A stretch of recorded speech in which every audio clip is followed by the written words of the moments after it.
14 na yata eh. 14 years. 14 years na.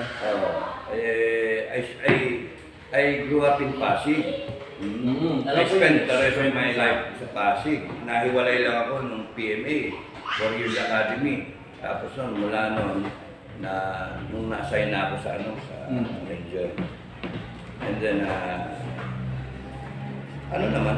buti na lang na sanay sa hirap, gawa ng pagkasundalo. Mga Ranger, sa lupa ka matulog, basa ka, wala kang kain, kung ano yung kainin mo, pwede. So, yun yung Mabalik tayo sa Panagbenga, hindi ko alam. Yun nga, sa Panagbenga ako. Nagsimula sila doon, bumangon. Kasi ang sabi nga lang, Panagbenga is from the word from Cordillera, Panagbenga. Salita ng mga Cordillera yun na ang ibig sabihin, nagbo-bloom na nga, sumisibol ng muli. Parang rising from the ashes. Oo, sumisibol muli. So, swerte ko kasing isipin na lumilindol tayo ngayon. Ang dami ng nararanasan natin. Ang ating gobyerno ngayon. Hindi lang lindol, delubyo. Delubyo na. Kung baga, Baguio City ay nagkaroon ng mga disastrous event noong 1990, sabi nga ni Sir Dados.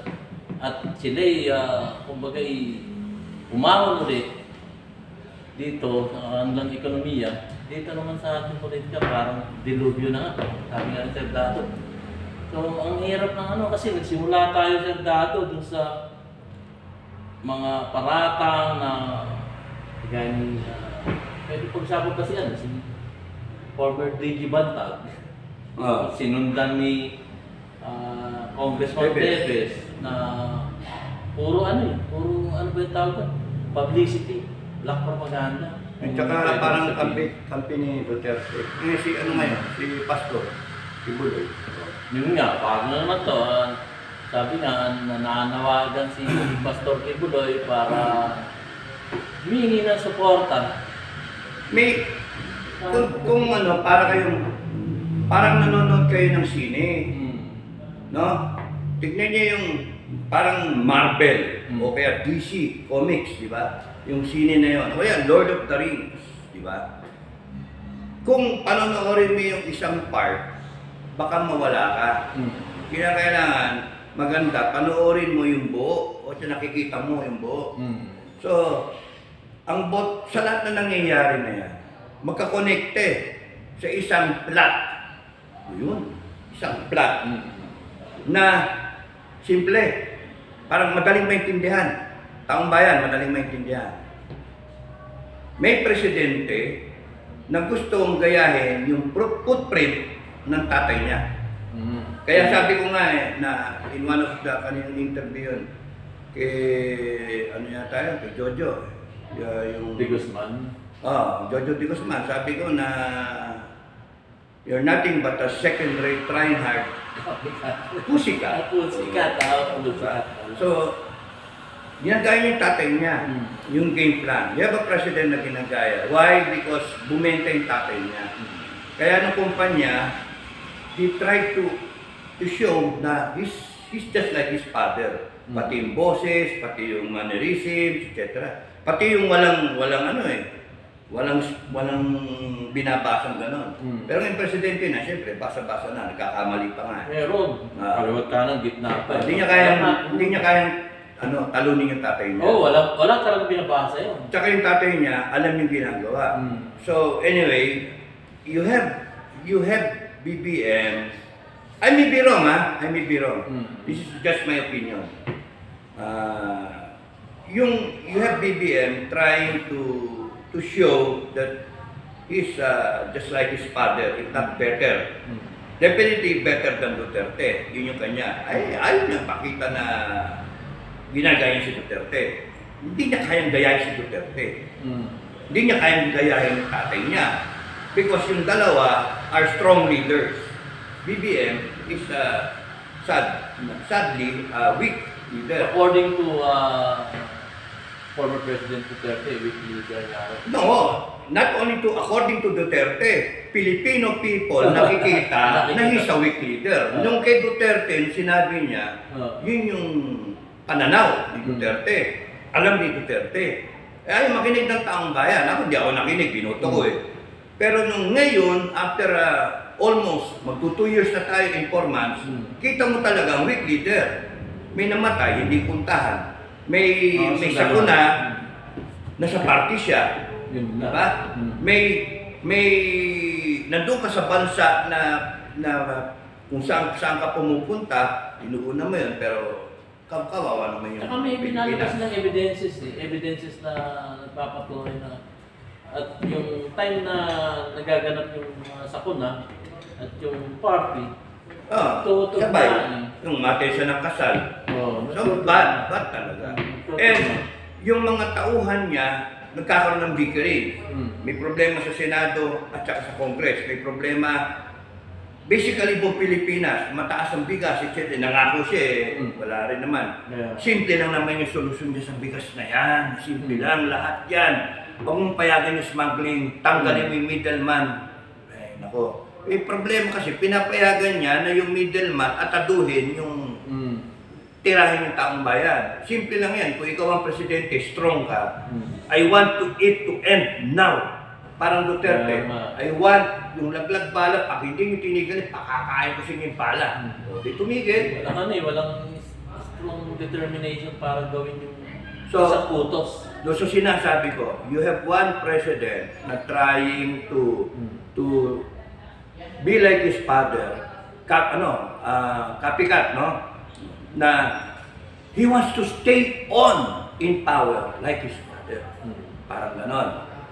So, sabihin nyo mali ako, pero ganon ang dating eh. And now, malayo pa lang, baka gustong i-ensure na yung anak, yung succession, yun ang susunod.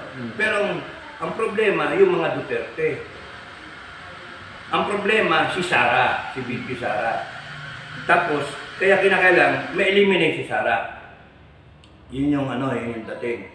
Na hindi naman yung gaganunin, pero yung tipong, yung i-discredit. Kaya lahat ng kikita ninyo, yung plot, parang, parang Game of Thrones na nagde-develop, pero lumalabas, kung titignan mo yung overview, simple lang. Tanggalin si Sara. Tanggalin si Sara o kaya baguhin yung sistema kasi hindi kayang talunin si Sara sa presidential election. So, mangyari. Takot na takot sila kay Sara, takot na takot sila sa mga Duterte because ang tao mahal yung Duterte. Kasi malakas talaga, kahit aminin natin hindi, malakas talaga si Sara Duterte. Oo. Yan ang yan ang talagang... Now, yung kay Sara Duterte, bakit malakas? No? So, it could be yung father kasi nag-perform. Parang ang Pilipino kasi, no, kung titignan niyo yung political landscape natin, yung mga Pilipino, pagka maganda yung ginawa ng tatay, hahanapin yung anak. Parang utang na loob natin, yung anak, iboto natin. So, tignan niyo yung mga Cayetano. Ayun, dyan dalawang mga Cayetano, nauna yung tatay. Diba? Tignan niyo yung yung mga Hoson sa Nueva Ecija. Tignan niyo, ang dami. So, pati Marcos nga, kita niyo binoto pa si, diba? So, ganun din yung nag-perform yung tatay, and then si Sara mabango. Isa yon dahil sa pangalan. Pangalawa, dahil sa on her own right, si Sara right now is the best performing government official. Number one. Number one yung agency niya. So talagang magaling si Sara in her own right. Kaya lalong delikado, paano si Tambaluslos? Hindi siya pwedeng maging presidente. Bakit kinakailangan maging presidente si Tambaluslos? Bakit kinakailangan matalo niya si Sara? Para pagka kay Tambi na, may ensure yung isa naman. Yung anak ni si Sandro. So, dynasty yung nangyari. So, ang problema, pagka si Sara nag-perform na maganda, ang susunod, sila Pulong. At saka si si Baste. Baste, oh. O, yung habang Duterte niyan, wala silang pag-asa. Kaya ngayon pa lang, Kinakat na. tirahin mo na. Yung problema, taong bayan, marunong. Hindi nila maloloko taong bayan. Unless, sadyain talaga na ginagagawang taong bayan, binabayaran ng taong bayan para mahati. Kaya kita nyo ngayon yung sandamakal yung ayuda, yung mga ganun ba, bayaran. Kahit matino yung ibang taong bayan, alam yung nangyayari. Pero pinapahiram nila yung nakawan sa pera ng taong bayan, tapos yun din ang gagamitin, kikisay ka sa sariling mantika, yun na, babayaran yung taong bayan. Imagine, ang una kong alam dyan, yung MAEX, IEX, tapos meron tupad, tapos dati na yung Porfis, tapos ngayon, AKAP. You know, nalaman ng AKAP na yun. whoever will, in the turn of events, whoever will run the government, be it a new set of politicians or the armed forces, the military PNP, whatever will be the outcome. Kasi you have 7 scenarios to choose from, yung sinabi ko. 7 scenarios. Gusto ko rin malaman yun, 7 scenario. Ang sa akin, dapat tanggalin yung ano na yan. I-outlaw. Tanggalin yung mga ayuda na yan. Because kitang-kita na yung ayuda, gusto mo tamad ang Pilipino. Yun nga. Aasa sa ayuda. Totoo. Wala kang pag-asa. Walang pag-asa yung bansa ninyo. Walang pag-asa. Kasi konting bigay sa iyo ng rasyon, 5,000, bibigyan ka. Tamad ka na. Hindi ako nagtatrabaho. Yan, hintay mo lang every month. May ID. Utang na loob mo ngayon, the Filipino trade, utang na loob, na kahit diktahan ka ngayon ng barangay captain mo kasi may utang na loob na sinama ka to sa ayuda o kaya sa DSWD, kung sino yung sabihin, yun ang iboboto mo. O, paano ngayon yun? O, they continue to propel themselves in power, kung sino may manako po, using taxpayers' money. Kaya nga, kung sino man ang uupo, gusto nyo tumino ang Pilipinas, Filipino people, gusto nyo tumino ang Pilipinas. Kinakailangan niyang ayuda na yan, tanggalin. Tanggalin.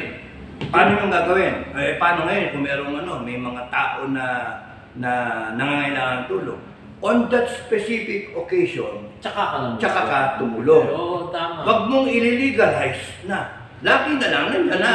Lagi. It's just like ganito guys, guarantee letter. Ako mismo, PWD na ako, di ba? So, inatake ko sa puso. That time, humingi ako ng tulong, pero yun na yung specific na sinasabi ni Sir Dado na doon ka humingi ng ayuda. Yung time na inatake ko sa puso, wala namang problema, wala akong pera. Ang binabayaran ko sa Philippine Heart Center is 480,000. Saan ko kukunin yun?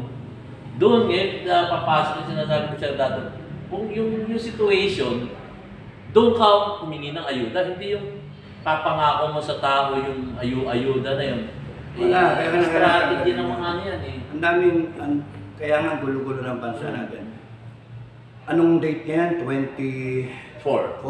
No? Tomorrow will be 25. Okay, 24. 24.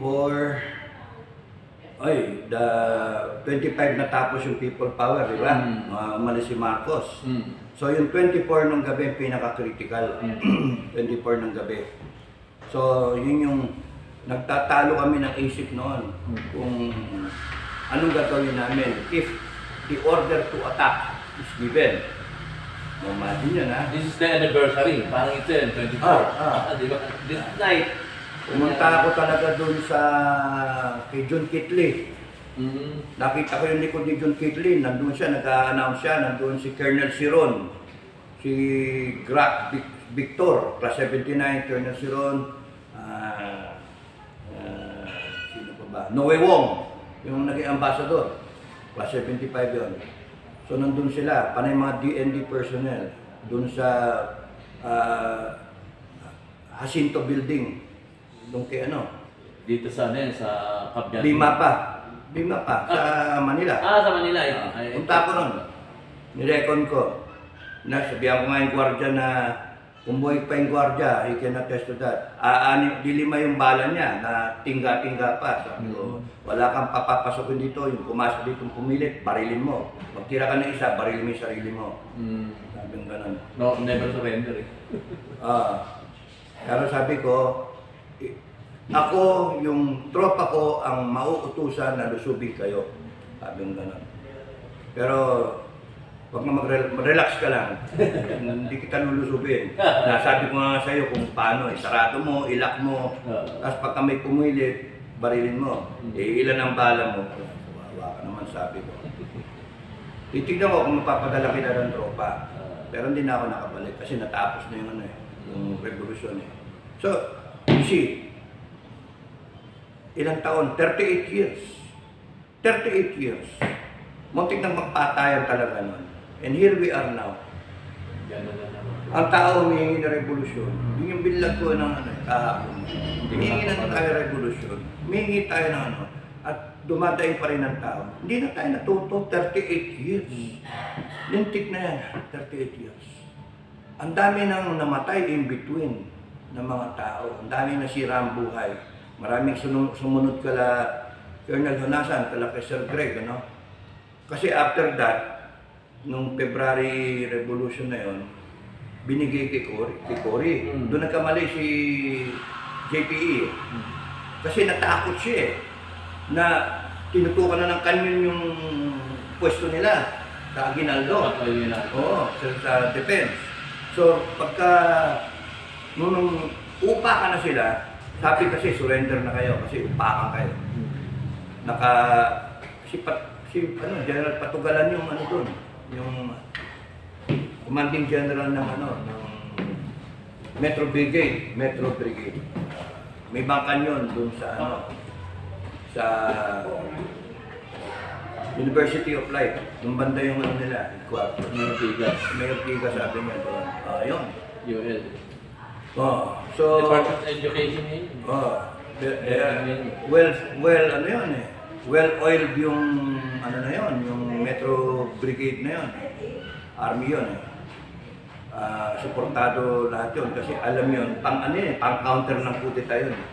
Parang sa ngayon na standard natin, counter-terrorist na technique yun. So, lawyers yun, si Patugalan. Incoming Commanding General ng Army yun. Class 57 yun. At that time, ruling ang mga Class 57. Yung bossing ko, si General Browner. Siya yung Commanding General ng mga Ranger. Ito yung ngayon yun. Hindi na. Yung Iba, uncle niya yun. Uncle niya yun, si General. So yun, yung dahil bisita sa bahay ko. Hi guys. Tuloy lang. So yun, yung bisita eh. Kape, gusto niyo? Ate, kape!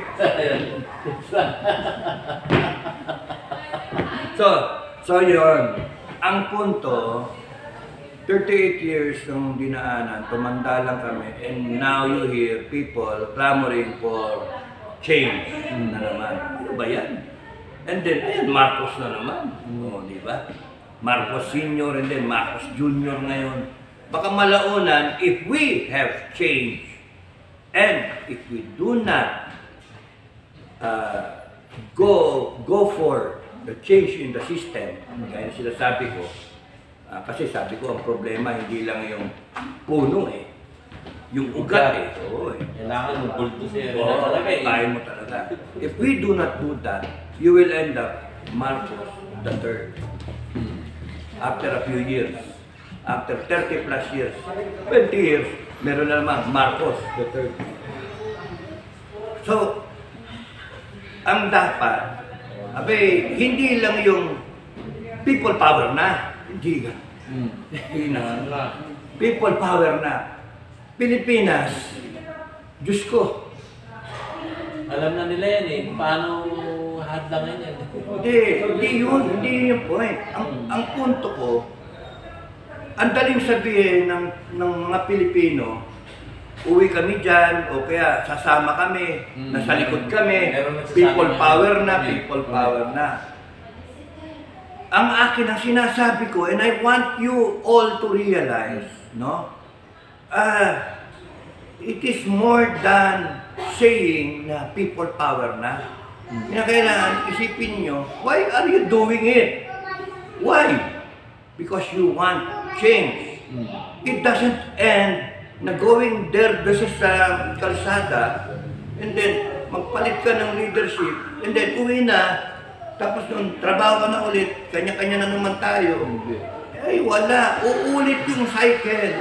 Naroon pa rin kasi Yung sistema, yung puno. Bakit ba may korupsyon sa gobyerno? Kasi nga, balik tayo sa EDSA 1, ibinigay ni JPE sa mga politiko ni Cory na ang nangyari, yung ganyan. Ayun. Bata Ako ko. mo ba yan? Ako mo. Ha? Ako mo. Matigas sa ulo. So yung ang ano doon, ang kinakailangan yung mga tao higit pa doon sa hilingin kasi tignan mo nangyari pinasa ni JPE doon kay Cory. So ang nangyari, ito lang tandaan nyo, if ang mangyayari ngayon is parang military ang papapel na gusto ninyo. Pumapel ang military. Sinasabi ng marami na armed forces pumapel na kayo. Do you really want that? I'm telling you, no. Ako, pwede. Sa akin po pwede. Pero... No. You're trying to imitate EDSA 1. EDSA 1, hindi na kayo natuto. Nandun sila Enrile, nandun sila Greg Honasa, nandun yung mga RAM. And then, nung nagigipit na sila, humingi sila ng tulong sa mga sibilyan, tumulong ang sibilyan, tapos si Cory nakaupo. After nung nakaupo si Cory at hindi sila sang-ayon sa ginagawa ni Cory, Ganun na naman. kudeta na naman. Sige, gusto ninyo mauna ang armed forces. Tapos nang upo si Sara. Paano? Pagka hindi masaya at hindi nabigyan ng mga pwesto, Ganun na naman. wala tayong katapusan. Paulit-ulit. Wala tayong katapusan. That's why ang armed forces, matatalino, ayaw nilang ma-involve. Ayaw na namin, ayaw ganun ma-involve ng armed forces. That's yung mga tao, mura kayo ng mura, kasabihin, nabusalan na, nabayaran na. How could you tell things like that ng armed forces at PNP binayaran na? Ang lulupit ng mga taong bayan. You have no right to say that because yung mga armed forces ninyo, nagagalit ako doon, yung mga armed forces ninyo, nagbuwis ng buhay. No? Lumaban yan para ma-maintain ninyo yung buhay ninyo ngayon. At hanggang ngayon naman. Hanggang ngayon, nandyan sila. Yung mga na-retire, hanggang ngayon, naghihirap yung iba. No? Ako nga, walang pensyon eh. Tapos nun, here you are, ang dali-daling sabihin na nabusalan na. And mind you, may mga nagko-comment na, si Pinoy Survivor, natakot na. Nabayaran na. Pati yung si Macanas, nabayaran na. Natakot na. Ang mga walang yaka yung mga nagsasalita ng ganon. Hindi nyo nakikita yung dumadaan sa damdamin at sa utak ng mga nanilbihan. Hindi ko nabasa yung mga comment doon. Marami. Ano dahilan nila? Ano dahilan nila? Wala lang. Inaano lang nila na in-expect nila nagbablog. Teka muna kinasuhan yung tao eh. At saka hindi nyo pag-aari yung oras niya. Si General Macanas, no, in fairness, si Maki, nag-ano yan eh, meron siyang outreach program, no, sa barangay, Talaindig, no. Tinutulungan niya, tapos may farm siya. May farm siya, nakikita ko nga yun. Now, malay ninyo na he was advised by his lawyers na wag muna, hinay-hinay na muna kasi may korte tayo eh. Ganun. Ikaw, huwag kayong mag-ano, huwag kayong nag-expect. Yung sugod na sugod tapos mali pala yung pagsugod. Kaya nga ang sabi para yung iba nating mga kasamahan, mga Pilipino, sinasabi si Browner na bayaran na. si Acorda na bayaran, etc. That's foul. No? Hindi magpapapayag yun. Ang disiplina ng military, alam naman natin talagang sa eskwelahan lang sa Camp John Hill, di ba? Tapos pagka nagkaanuhan na, iyak-iyak kayo, sana kayo yung mga armed forces. Eh, binastos ninyo eh. Yeah. Huwag yung babastusin yung mga kasundalo natin. Because alam nila kung saan sila gagalaw, kung kailan, at kung sino ang papaningan nila. Alam nila, you don't have to tell them. Ang tanong nga lang yan eh, buti pa sila, alam nila yung timing.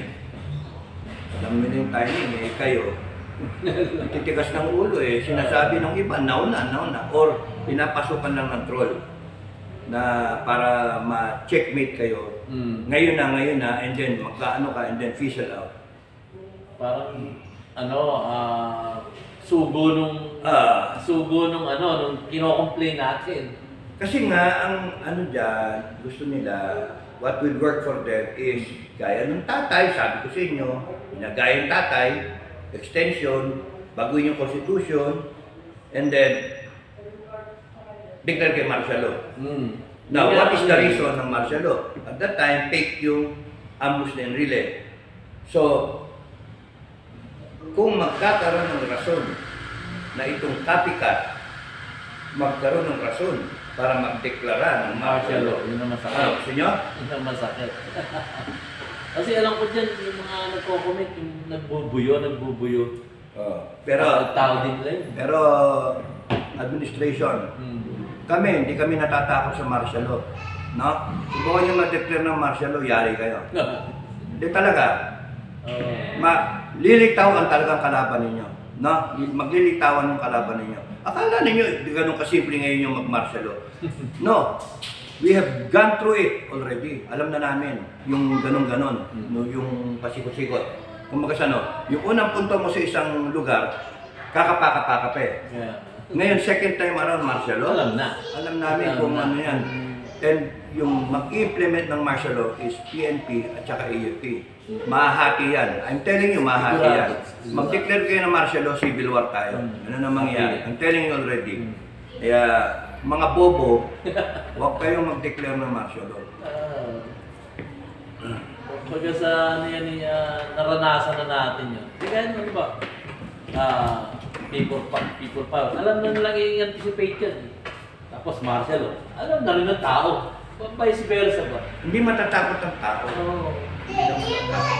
At saka maglilitawan yun. No? You'll make it easy for the CPP and PNDF to recruit people. Do you want that? Babalik na naman sila. Do you want that? Babalik na naman. And then you will have so many terrorism activities in the metropolis. Do you want that? And, yung sinabi ko yun na si BBM, the reason why he is still in power, dahil sa tatlo, Duterte, Sara, at saka Taong Bayan. No? Now, sa ibang perspective naman, BBM can be still in power kung may martial law. At saka, isa, kalimutan. Sorry, kalimutan. Wala naman siyang rason para i-declare yung martial law. Pangalawa, naalala ko na, kung magkakagera with China. Okay. Okay? May ano yan, may possibility. Ayaw kong turuan kasi itong baka matuto itong mga advisor eh. Ayan. Hindi, kasi if there is an incident in West Philippine Sea and that escalates the situation, no? And that triggers yung a closer alliance with our allies now, especially US, and might trigger yung mutual defense, no? We will be in a state of war. And we cannot just change our yung plight natin. We have to support yung armed forces natin. And then call to active service, etc. He will stay in power. Yun yung, pero ang tumi na nun, di ba? Mag-create ka ng, pwede nilang gawin yun. Pwede lang gawin, pero yun nga, matututo itong mga ano. When you create a scenario like that, it's just like creating a scenario nung kay JPE noon, fake, and then may martial law. Ngayon, kung ayaw nilang maulit, masabi, wala kang originality, gamitin mo yung martial law, mag-fake ka rin, and then gamitin ko niya rin kay Pastor Kibiloy na yan, Kibiloy. Gamitin niya yan, o sige, instigate. Sabi, Pastor, sige, kami na, sunod na kami. O, gamitin yung Rally 25, yung rally bukas, o ano man yung kakainat niya bukas. And then magro-roll over. And then, enough for the government to declare, boom, kunana, martial law. Diba? Pero, mas posible yan, kumpara dun sa sinasabi kong isang senaryo na mag-escalate kayo bigla sa West Philippine Sea. Duwag weak leader kaya takot yung mga yan. Pero kung ano, from my point of view, gano'n ang tirada para ma-escalate mo, alam mo naman hindi, yung kumbaga sa ano, dadaan ka sa tightrope, yung dadaan ka sa alanganin na ano, pero alam mo yung resulta. Calculated yung ano, yung risk mo. Kasi nandiyan yung kano nandiyan yung kaibigan mo Ang dami Daming anin na yan. Yung beses? Head ka. Ilan ba yung ginto na deposito? Ang dami nun. Pinangako yun, bago na yung mag-election. Ganun ba? Oo. Buti ka pa, alam mo. Sa Facebook, ano yan ang mga vlogger talagang sabi,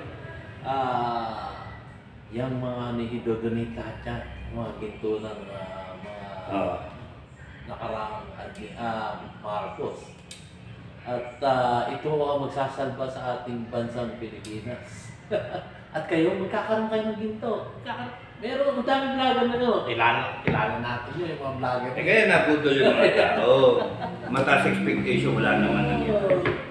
Yung mga ginto na yan, Talano Gold. Kung nabalitaan mo yung Talano Gold. Alam ko yung Talano Gold. Yung Talano. Parang napaka-imposible nga. Isang titulo lang ang Pilipinas. Bakit hindi na ano ng Kastila yun? But anyway. Plus yung Borneo. Wala sa atin Borneo. Yung ano, yung Sabah? Oo, yung Sabah.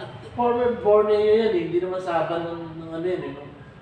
Kung alam nyo guys, ang Sabah, nung araw, Borneo yan. Pag nakikita mo yung mapa ng Pilipinas, may ulo yan, may kamay, parang ano nga parang langgam. Alam mo yung pagka sinasabi kasi Sabah, ang natatanda ko si Senator Bakit? De Lima. Bakit? Ano? Sabah. Joke. Joke lang yun. Pero talaga Borneo yun. Nakikita natin sa mapa yun Tapos ito yung pinaka-buntot ng Ganun yung pure naman natin Well, tapos natin yung Borneo. Ang may-ari nun is Sultan. Ganon. Sultan Brunei, Sultanate of Sulu, tumulong sa Sultan of Brunei. Nagkaroon ng internal conflict, war yata, tumulong, nanalo, pinangako ngayon yung parte ng Sabah. Yun.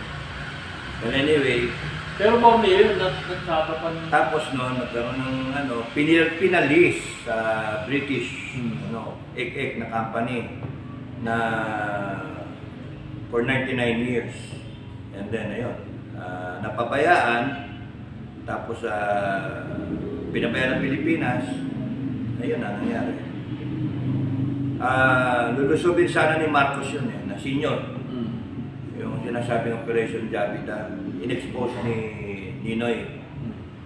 Ngayon, kina-claim ng armed forces, ng military, wala yun, wala. Pero, I was lucky na nung in my early years, nakausap ko yung mga officers na involved dun sa Jabita na yun. Mga instructor, sa 2, 3, 4 yung mga nakausap. Advance party nakausap ko. Nandun na sa Sabah, nagtitinda ng sorbetes, captain. Tapos na in-expose. Kaya naipit sila dun Kaya... Pero may lumalabas ng balita, puro mga Muslim yung kinuha ng Marcos Sr. Ah, Tapos biglang brrrratatatat pa, gano'n. Kaya nagreklamo yung mga Muslim na parang set up. ewan ko, hindi natin na Oo, di nga, mga balik, di umano lang yung mga guys. Yung mga istorya na yun na puro Muslim na kumbaga inilagay sa isang lugar tapos yun. Ang kwento kasi na natuklasan, tapos nung they have to sweep the rug, sweep it under the rug na para hindi obvious kasi expose nga, they pinaliquidate lahat. Yun nga. Pinapatay lahat, hindi naman namatay lahat, may nabuhay. Buhay, pumanda. Na yun yung kakanta.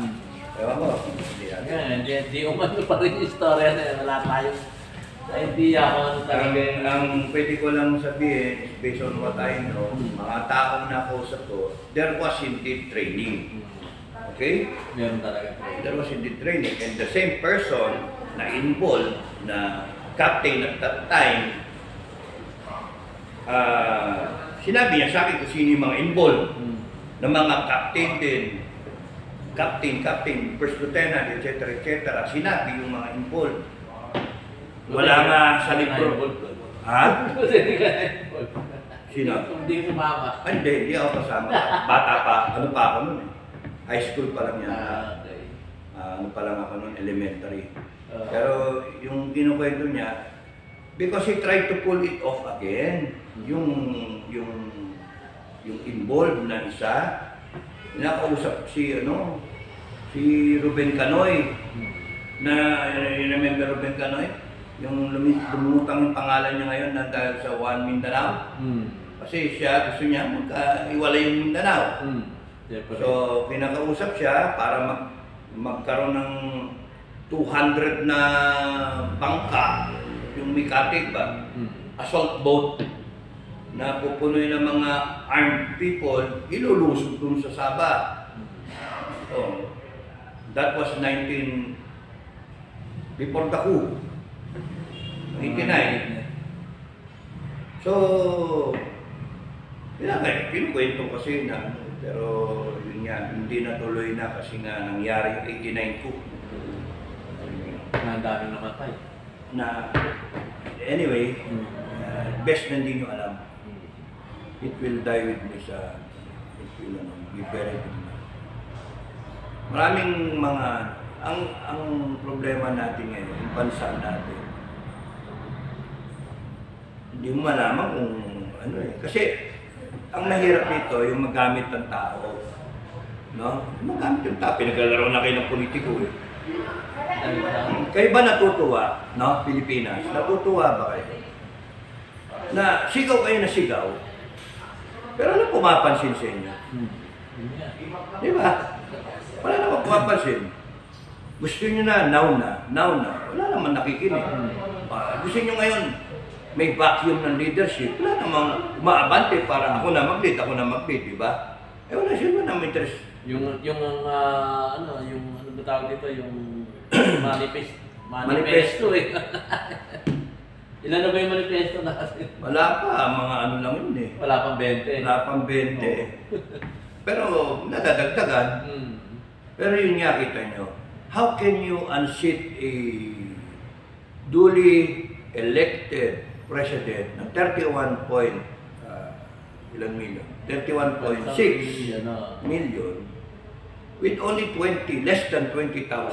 Ano ba yan? Tiga lang yung harap Hindi pwede tayong dictatorship, nasa democracy tayo. Kaya nga, if there are only less than, dapat nga mga 30 million yan. O kaya yung kalahati, yung 50% plus 1 eh. 16 So kung 16 million, dapat may 16 million na ipakita ka. O sinong lumalabas? Wala. Eh, kahit nga kunyari, ikaw, lumakas ang loob mo, pinainom kita ng pinainom ng Milo, o spinach, papay na, o Superman na, o malakas ka na ngayon, ikaw na ngayon si Thor. O di, tatayo na sa EDSA, siya na mag-delete, o ito na, o PNP, AFP, huliin nyo na ito. Ako na nga na eh. Tatayo na sa EDSA. Lalabas ba kayo? Yun nga ang problema. Because not all even know that there's a problem. A lot of people do not even care that there is a problem. Madami din. So many Filipinos, whether they want it or they understand that there's a problem already, or intentionally na hindi nila naintindihan, o talagang wala silang time na intindihin kasi hirap sila. Kailangan ng magtrabaho. Which is yung game plan nung Lord of the Rings o nung Game of Thrones na si Copycat, habang ginagawa nila yan, nagde-divide and conquer, ginagamit yung batas para madepensa nila yung sarili nila, para lahat ng kalaban, yung mga allies ng kalaban, mayari kayo, lahat. Tapos nun, pangalawa, yung pera ng bayan, kukuhanin nila and then ibinabaya dun sa mga nangailangan. That's why we will end up, you will end up with the Philippines na paikot-ikot lang yung cycle na ganyan. How do you solve the problem? Yung sinasabi na one day, isang araw, kinakailangan lumabas kayo na alam ninyo yung bakit ilalabas. Kasi yung lalabas ka, parang magse-selfie ka lang, mag-ano lang kayo. May alam kayo na nasa sa puso nyo kung ano yung nangyayari. Yung sinasabi nyo ngayon na EDSA 3, maraming nagsasabi EDSA 3. O, EDSA 3, and then what? Mag-EDSA 3 tayo. O sige, nagpakita kayo ng milyon. O paano? Alam nyo bang, and then what? Yun nga, yung susunod na Because ngayon, ang mga vlogger, no? Kung ano-anong pinag-uusapan, problema nito, problema doon, yung Congress, yung Senate, si BBM, si Ontiveros ngayon ang laman, si Kibuloy, di ba? Tapos yung mga Duterte, etc., yung mga investigasyon. Doon busy mga vlogger. So, okay, educate people, na-educate yung mga tao. Pero while you're educating people, ano talaga yung problema? Yung root cause. Oo, yung root cause ng problema. At saka yung solution sa problema. Kasi hanggang di tayo aware kung ano yung root cause ng problema at kung ano yung solusyon, anong gagawin mo? Mag-edge na tayo? Yun na yung solusyon? Mag-change over tayo ng government? Yun na yung solusyon? And before you know it, nag-e-elect na naman kayo sa 2025 ng mga tarantado, mga gago. Konting pangako, nakuha na kayo. Konting bayad-bayad, nakuha kayo. And then meron pang problema sa COMELEC. Even COMELEC is part of the problem. So, gusto yung isara ang Senado, gustong isara ang Congress. Idamay na yung COMELEC. Why? Are you happy with their performance? Tignan niyo mula 1986. 86. 30 years. Ano nangyari doon kay Miriam Defensor Santiago? Wala. Siya dapat yung presidente doon. O ba't siya natalo? Because Ang laki ng laman mo. Bakit siya natalo? Ang nanalo si FBR. Tama ba? Hocus Pocus. Hocus Pocus. Fernando po at si GMA. Na-remember yung I am sorry? Isa pa yun. Hello Garci? Am I gonna lead by 1 million votes? Alam niya yan? Natatandaan niya yan? Yung scandal na yon. Panalo dapat si Fernando po. O, paano nangyari? Bakit natalo? Again, COMELEC. Diba? Sasama ng... Kumolekta. So, nag-automate tayo. Sa tingin nyo ba na-solve yung problem? Automation? Hindi. That's why ang laki ng problema ng Pilipinas. Itong sistema natin ng corruption talaga. Kaya kinakailangan nyo, ewan ko, laki ng problema ng Pilipino.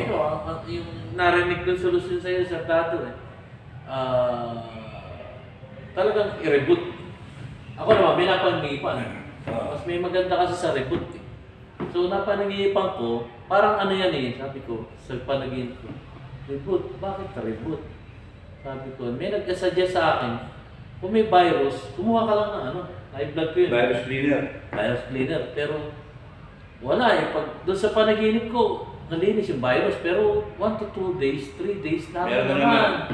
So, sabi Lalo na pagkabukas ng ano, Pornhub. Mavirus ka na, mavirus ka na. Pasok ko. Oo. Inano ko rin yung I love you virus. Ah. Ang daming ano nun. Pero anong nangyari doon sa nag-create ng I love you virus yun? Na ano pa, naging empleyado pa nung ano, ng Amerika. Di mo ano, naging ano yun. Naikwento ko na yung second to the last vlog ko, naikwento ko na yung may family gathering, no, na naikwento ko na nanaginip ako. Kaya yun nga, isinundan ko nga yun. Yung nanaginip ako, totoong nanaginip ako. Yung mga gago na hindi naniniwala, managinip din kayo. Marunong pa kayo sa panaginip ko. Diba? Ako nagdasal ako, Lord, ito, tulungan mo naman kami kung paano namin simple, di sumagot yung anghel ko.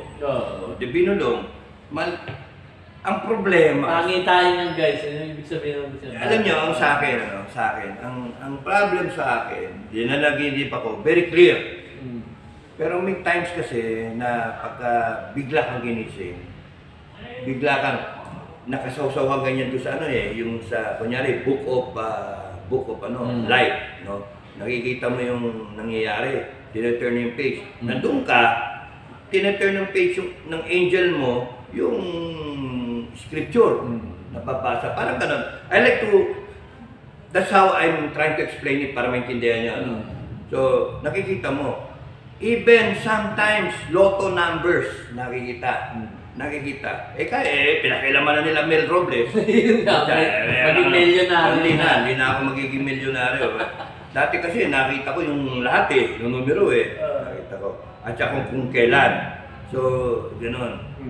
And then, ang problema kasi, pagka bigla ka nagising, hindi ka ready, bigla kang tanggal doon. Wala na sa Hindi mo maalala.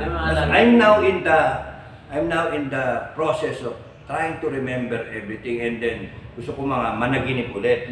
Pero naikwento ko nga yung mga bits and pieces Now I'm trying, nilist down ko na yung mga important points doon, and then I want to vlog about it dun sa buhay ko na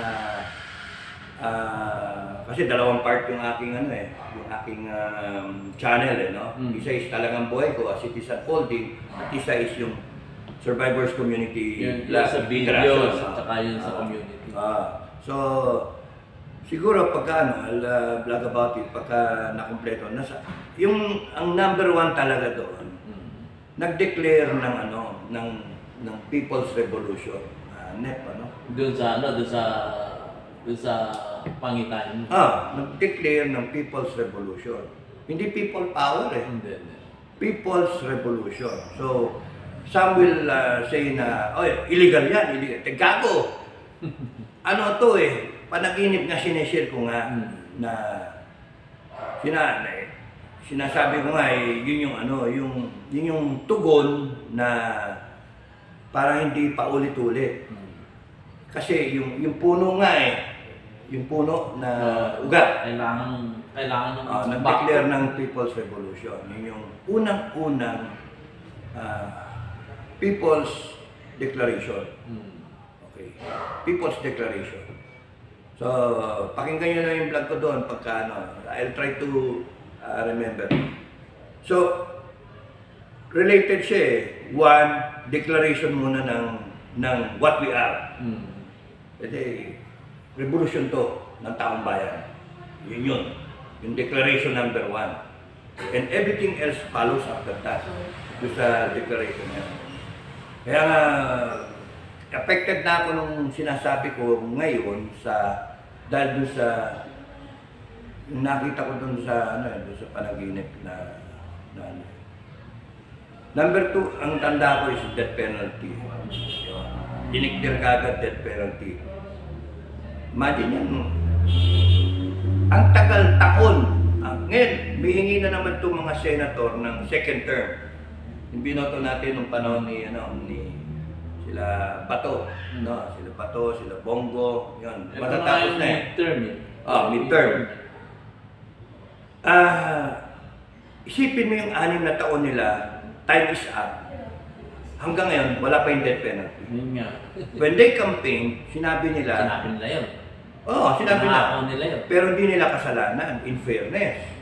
Because binabara ng mga nakaupo.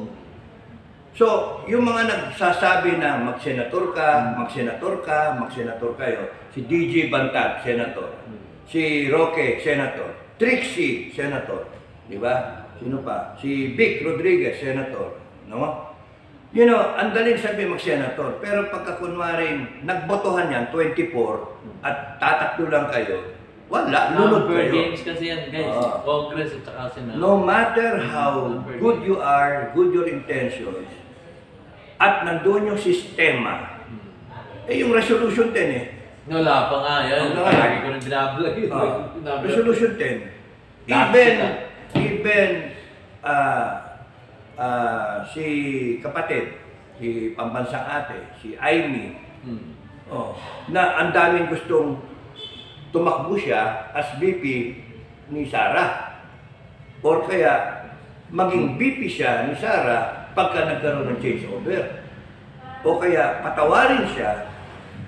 Alam niyo sa akin, pati si, tugtungan ko na, pati sila Tolentino na magaling. Schoolmate ko yan, ha? Bugate. Magaling si Lourdes School. Magaling si Tolentino, magaling din, si Pimentel. Hindi naman, he takes may sense siya. And all the other senators.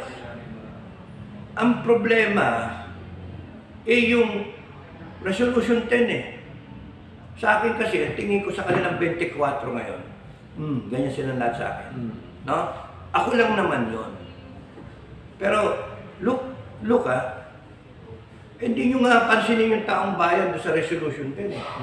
Legal lahat yun eh. And then, nandyan si General Lacson, Senator Lacson, nagsasalita na illegal yung ginagawa ngayon. Oh, come on! Illegal. Bakit nyo? Ikaw nga nag-recommend ng Resolution 10. Di ba?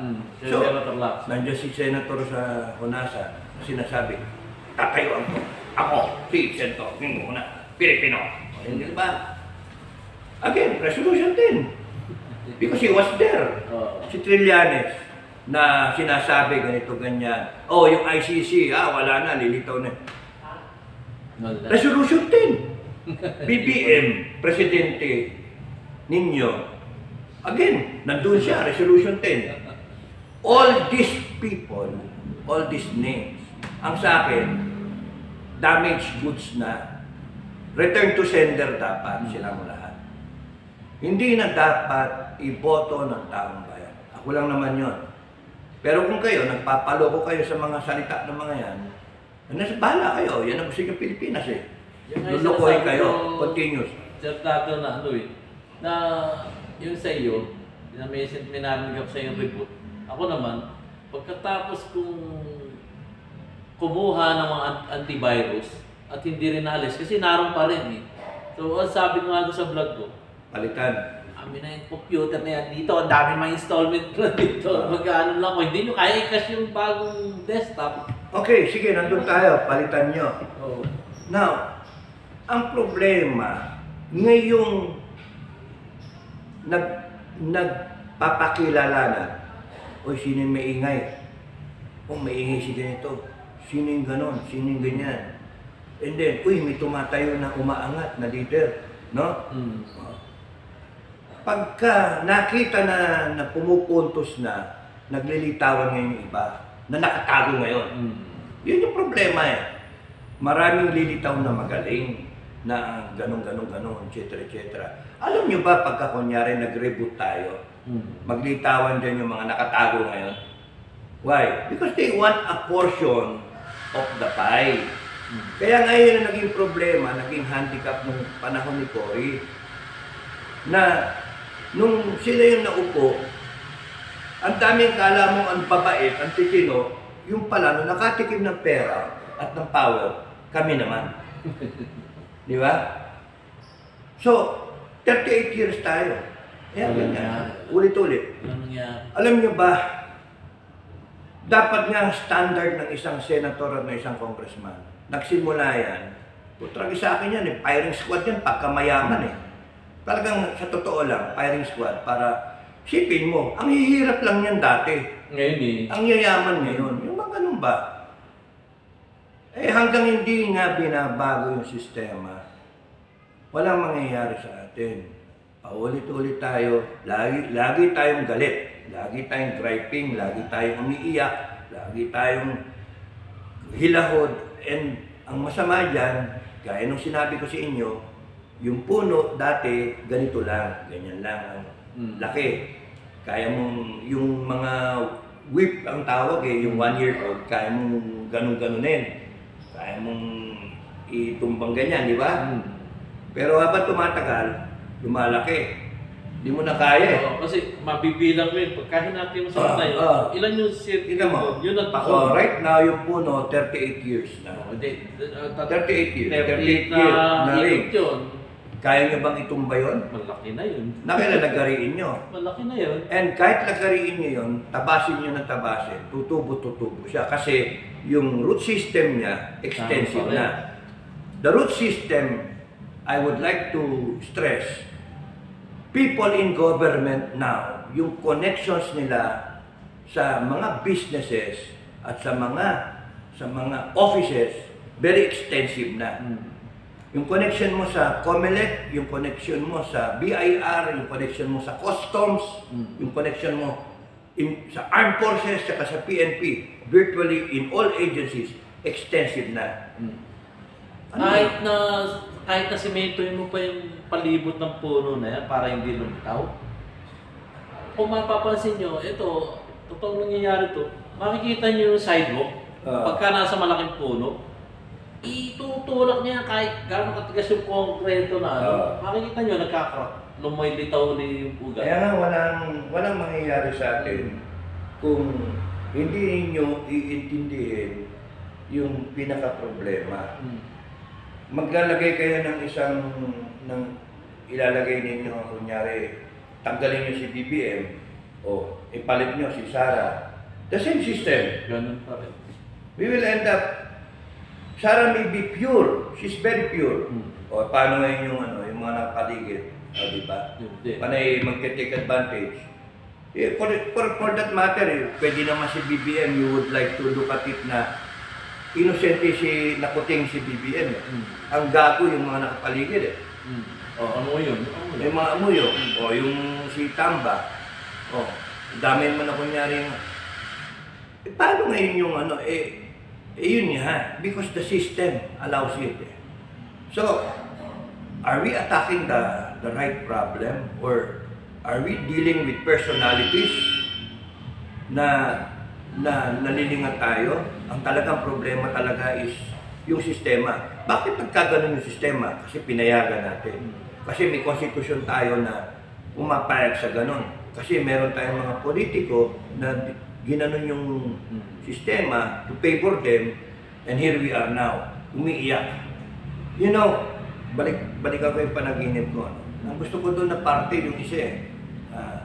Yung resolution 10, may tapat yun na na declaration number 10. Umabot na ako hanggang 12 yung natatandaan ko hanggang 12. Hindi ko maalala yung yung iba, no? I'm trying to recall. Yung 8 maganda. Happy ako doon eh. Ano ang dapat na, itapon ko sa inyo, ano ang dapat na state policy sa taxes? Ano ang state policy sa taxes? Taong bayan, makinig kayo. Sagutin nyo ito ha. Maganda ito eh. Nagbabayad ka, nagtrabaho ka, kinuha ko yung pera mo, 30% tax. May bat pa nga, di ba? Etc. Pero yung tax kinuha ko, di ba? Pagka matanda ka na, o PWD, may exemption ka na. Okay. So yung mga kumakayod ngayon, mga 18 years old nagtatrabaho pataas, 20 plus nagtatrabaho. Kung kinakaltasan ka ng tax lagi. At pagka hindi, merong punitive na so pagka hindi ka nag-declare ng tax, at may meron kang kulong, pagka hindi ka nag-declare ng tax. Pero, anong guarantee na yung pera mo, na pinaghirapan mo, gagastusin na maayos? Yun nga. Kaya nga yung Declaration 10, Declaration 8, 8 eh. Ang ganda nga yung pandun eh, kasi 8, infinity, bumabalik sa'yo. No? So, yung Declaration 10, the way I recall it, the state policy is the state will ensure, that's how it was worded, the state shall ensure that the people's taxes will be properly spent, di ba? Accounted for, ganun yung wording. And then, ibabalik sa'yo. Putragis, paano yun? Ibabalik sa'yo. 40 years, 60 years, 80 years.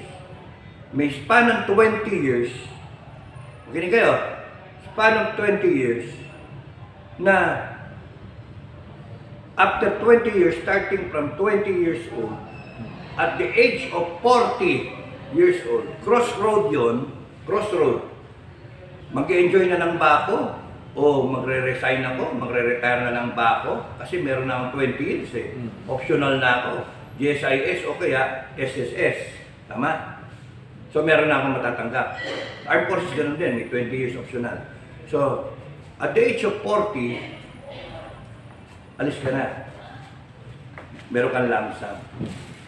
Pero ito, makakatulong dahil sa ibabalik sa iyo ng gobyerno lahat ng binayad mong tax, income tax, after 20 years from the time na nasimulan. So, kung kunyari nasimulan ngayon, 20 years thereafter, kung edad mo ngayon ay 30, after 20 years, eligible ka. Tama? Eh kaso, alanganin eh, di ba? So, bilang ka ulit, basta 20 years, 20 years. Ang punto, 20, 40 years old, tanggap mo. Ngayon, tanong, magkano yun? Depende sa inuhulog mo. Pwede ka makatanggap ng 500 lang, lahat yun. Walang interest. Ang pinaka-interest ay yung good governance. Kasi ginamit yung pera na galing sa iyo, pinahiram mo lang. Pinahiram mo yun yung state policy. Nagbayad ka, actually di bayad eh. Pinahiram mo sa gobyerno mo yung pera, pinagsama-sama yung pera ng lahat ng Pilipino na nagtatrabaho. Pinaghirapan. Yun ang keyword, pinaghirapan. Hindi pera ng gobyerno yun. Pera ng taong bayan. And up to this point in time, ano ba sinasabi ninyong ginastos yung pera namin? Ginastos ng Senado, ginastos ng Congress, yung insertion, etc., etc. Yung resolution 10, pera namin. So, kung ganun yung state policy na yung pera hindi kanila, hiniram lang para gamitin in 20 years, making it a point na kikitahin niya. May mga gastos na wala na, bye-bye, may mga ganon. Kasi sweldo, maintenance ng agencies, etc., etc. Pero kung if you will do the math, yung mga kontra dito, ilagay niyo yung pangalan nyo, di kayo kasali. Ganun lang naman yun eh. Yung mga kontrapelo, ilagay niyo yung pangalan nyo at sabihin nyo, hindi kami sasali dyan, mga gago. O di wala kayong ina-expect sa gobyerno. Pero the state policy should be after 40 years, 20 years, at age 40, from 20 to 40, ibabalik sa iyo lahat ng ibinigay mo as income tax. No? As income tax, ibabalik sa iyo as rebate. So kunyari, compute natin, sumusweldo ka ng 20 monthly. 30%, 6,000. 6 times 12. 6 times 12, 36. Dapat nga 13 eh. Kasi nga may may tax din yung 13-month pay eh. So 6 times 12 na lang nga mo. 6 times 12, 72. 72. So, on the average, 100,000. Kasi mo-promote ka eh. Tama? On the average, 100,000. Di ba? 100. Straight line. 10 years, 1 million. 20 years, 2 million. May expect ka 2 million. At the age of 40. Tingnan mo ngayon, kahit nga ngayon ngayon pa lang sa 2 million mo, sa 40 edad mo, abi makaikot ka na. Makatayo ka ng negosyo, makabili ka ng lupa, na farm, di ba? And then makapagtanim ka. You can do what you want. Pero may pension ka pa na in-expect. And then another 40 years, another 20 years, at the age of 60, Ganun pa ulit. another lump sum na makukuha mo from the government. Nakukuha ko na. O, Ewan na- sila. Wala akong pakialam kung hindi mo naintindihan. Sorry na, yung mga kontra, di okay maintindihan. Nakuha. Basta ako kinukwento ko, ikaw bahala mo mag-vlog. Ako. Ang punto, every 20 years. So 60, and then 80, and then kung buhay ka pa, 100. No. Bakit? Pinera mo lang sa gobyerno yung pera mong pinaghirapan. Umapayag ka na gamitin ng gobyerno para infrastructure, para gumawa ng mga kumpanya, nakikita. Siya nga pala, bago makalimutan, isa doon sa declaration, kuryente, tubig, internet, pag-aari ng gobyerno natin. Yun ha, pag-aari ng gobyerno, kaya yung iyak-iyak na mahal yung kuryente, etc. No, hindi na pwedeng ibigay sa private sector. The state gets it back. No? Mabayaran by eminent domain yung system concept na hindi, na kailangan balik sa gobyerno yan. Kuryente, tubig, lahat, internet, etc. So, the state provides for it. Sa atin nga kuryente nun, ewan ko bakit binigay. So, anyway, balik ako. So, yung tao, babalik sa iyo yung pera mo. Dahil yung 1 million, 2 million. Eh kung masweldo ka ng 30,000, 40,000, 50,000. So, ang punto, walang interest, bumalik lang. Bakit? Kasi yung pinaka-interest is nararamdaman mo as government. Government service. No? So, computin nyo ngayon. Ilan ang 40 years old ngayon? 10 million na kama. 10 million. 10 million. So, kung titignan niyo yung structure ng natin, age, no? Ganyan. Ito yung matatanda, ito yung bata.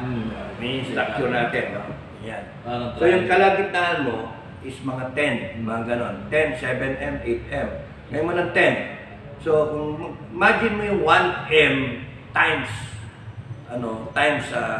10M, di ba? You're talking of 10 trillion. Yun ang ibabalik. Ilalabas ng state yun. Para bumalik sa Para bumalik dun sa year na yon na 20-year-old. And so on and so forth. Therefore, yung pumasok sa iyo na pera, kinakailangan yung state, ang iniisip niya, merong portion doon na ilalagay ko yung pera such that babalik sa akin yun para mabayaran kita. At kasi yung ibang parte doon, hindi ko na, wala na, goodbye. Pinangsweldo ko lang Diba? Dapat gano'n ang utak ng Estado. Hiniram ko lang yung pera. Kung kunyari ikaw, hiniram ka ng pera sa bangko, gagamitin mo sa negosyo. O yung maniwala kang ginamit mo lang sa negosyo. Diba? Di ba, bibili pa ng kotse, bumili pa ng ganito, ganun, di ba? At yung natira, yun na lang yung pang-negosyo niya. Pero nalulusutan nila ma-manage nila properly. How much more ito? 20 years. So, kunyari, ginamit ng gobyerno na i-develop ang isang lugar. Lahat ng turista doon pupunta. Minarket niya. So, kikita yung gobyerno. Kunyari, gumawa siya ng isang oil exploration, oil rig, etc. Kumita siya doon. O kunyari, pera nilagay niya sa ating sovereign fund, etc. Kayang gawin yun. Kaya talaga. Pero maganda yun, magandang isipin na ingangak ko masaya naman ako after 20 years. Meron ko in-expect na babalik sa akin. Over and above, dun sa aking retirement, dun sa aking pera. And the attitude should be like that para yung gobyerno hindi ganyan na kaliwa kanan, hindi naman nila pera. Nakukurap. Kaya nga, magagawa yon sa totoo lang nga ngayon 5 trillion na budget, 5.7 trillion, Dapat yan, 4 trillion lang eh. O 3 something trillion kasi Yung pumupunta sa budget eh. Yung 30%. Pumupunta sa, sa corruption. Yung 30%. 40 pa nga eh. So 40% of 5 trillion is 2 trillion. Pupunta sa budget, sa corruption. Sipin mo, 10 years, 20 trillion yun, di ba? 10 years. Eh, tanggalin mo lang yung corruption pala eh. Wala ka pang ginagawa eh. Di ba? Kaya nang bayaran yung unang ano mo. Pati yung utang ng ating Kaya nga, gobyerno, yung kaya nakaramong vlog. kaya nga ano dyan, what is the... Anyway, yun yung declaration number 8. Gusto ko yun kasi, kaya nga natatandaan ko yun eh. Gusto ko yun kasi what comes out, comes back. Diba? Mga goes back, no? Yung mga 8, kaya nga tatandaan ko siya na declaration number 8. State policy changes a lot. Kaya yung sweldo ng isang presidente, isang senator, congressman, tangin na ninyo, mga hayop pa kayo. Pera namin yan eh. Ay, yung inaiyak ngayon ng Pilipino, pera namin. OFW, workers, etc. All walks of life, paying taxes. And the people should be treated as bank owners. Pinahiram lang namin yung pera sa inyo eh. Tangina ninyo, nag-credit kayo eh. Yung... Kailangan yung gastos ay puhunanin yan ng naayos para may maibalik kayo sa amin. Correct. And kung hindi, death penalty. Ayan Mag-ayos kayo ang ganda no. Kung iintindihin nyo lang ng gusto yung It can be done actually. It can be done. Pwede yan. It can be done. Walang interest. Pwedeng bumalik kasi nga ang inisip. Yun nga lang ano eh. Yun nga lang na yung taniman mo lahat ng ano eh. You know, magkakonekta lahat yan ano. Say kunyari, if for example, isipin mo sa agriculture natin or any government product for that matter. Isipin mo lang, what are the 10 best products that we can export so that we will earn billions of dollars? Pwede eh. Paprojectin mo lang. Eh yun nakukuha kong pera ngayon sa inyo. Taxes. I will see to it na ipapasok ko kunyari, mag-export kunyari tayo ng mud crab o hipon o whatever. Na kung isipin mo, kung lalagay ka sa food security ng buong mundo, nasa Pilipinas ka, na laging umuulan naman, laging may resources, etc. Ang kunin mo lang is yung technology, pauwiin mo yung mga Pilipino na marunong, and then dito kayo, you start up a business, etc. Na government owned, blah blah blah blah.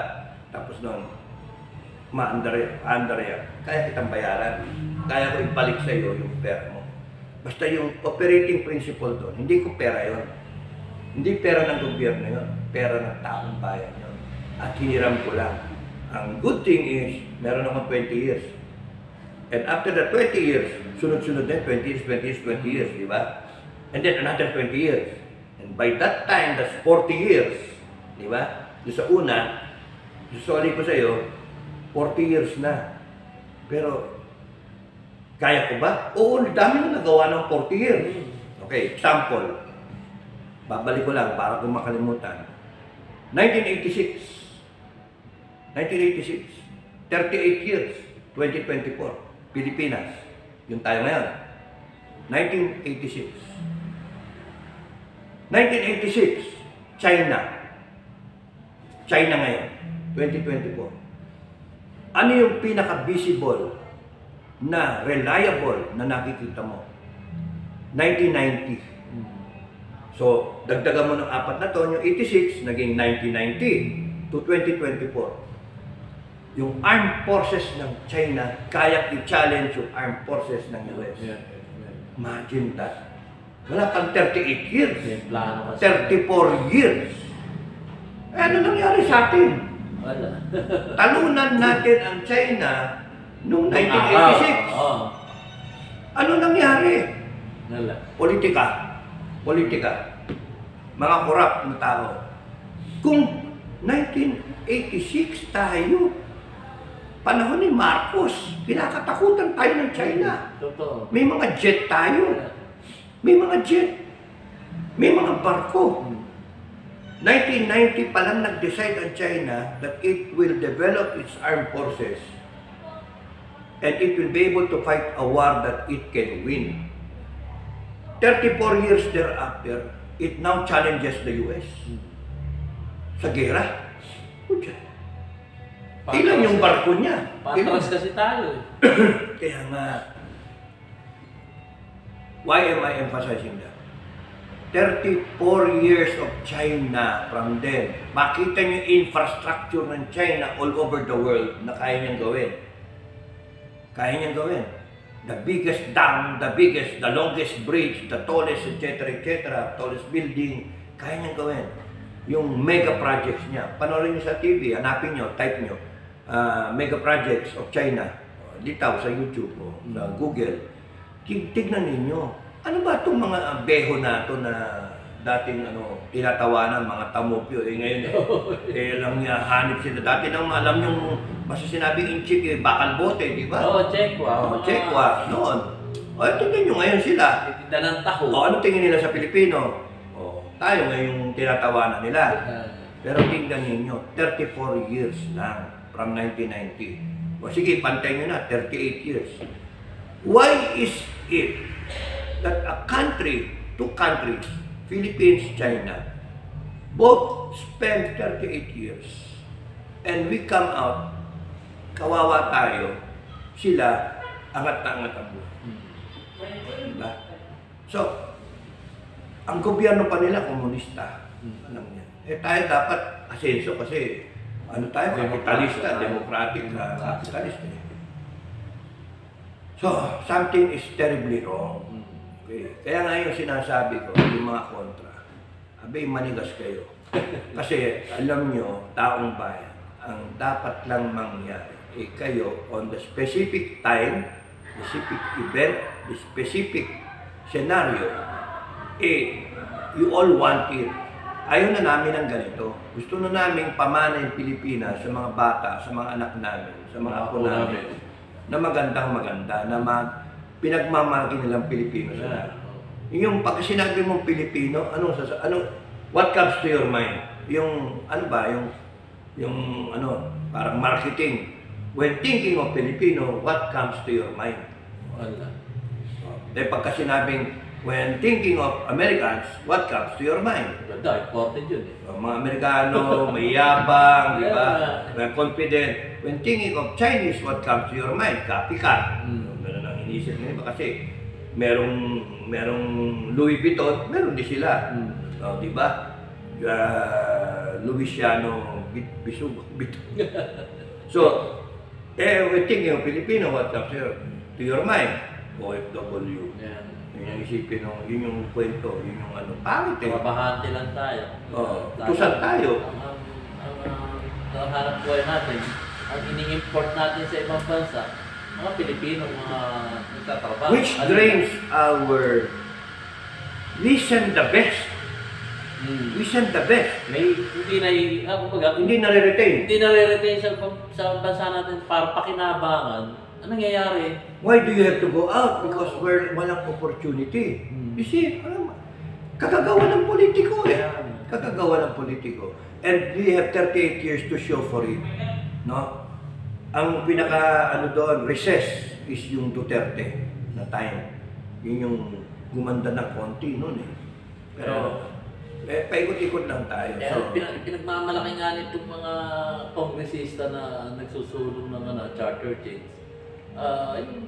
Yung economic provision, kaya na gagawin yun para makapag-invite sila ng mga foreigners, trillion ang bibigay na puhunan dito sa bansa natin, kikreate ng trabaho, at yung nga sabi ng kongresista na yun, ayaw nyo bang magbalikan dito yung ating mga OFWs para dun sa... The one that person speaking is, ano ba yun? May doctorate ba yun?